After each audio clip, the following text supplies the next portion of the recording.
যুক্তরাষ্ট্র অভিবাসন নীতি আরও কঠোর হওয়ার প্রেক্ষাপটে ক্যালিফোর্নিয়া অঙ্গরাজ্যে অডিটে অনিয়ম ধরা পড়ায় প্রায় 17,000 বাণিজ্যিক ড্রাইভিং লাইসেন্স বাতিল করা হয়েছে।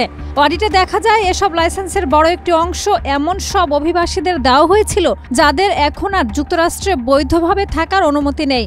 বিষয়টি ট্রাম্প প্রশাসনের কড়াকড়ির মধ্যে নতুন রাজনৈতিক বিতর্ক তৈরি করেছে। 14 নভেম্বর ব্রিটিশ সংবাদ মাধ্যম বিবিসি খবর জানিয়েছে।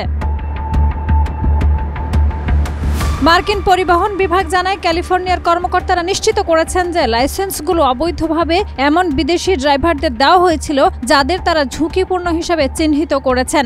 সংশ্লিষ্ট চালকদের জানানো হয়েছে 60 দিনের মধ্যে তাদের লাইসেন্সের মেয়াদ শেষ হয়ে যাবে।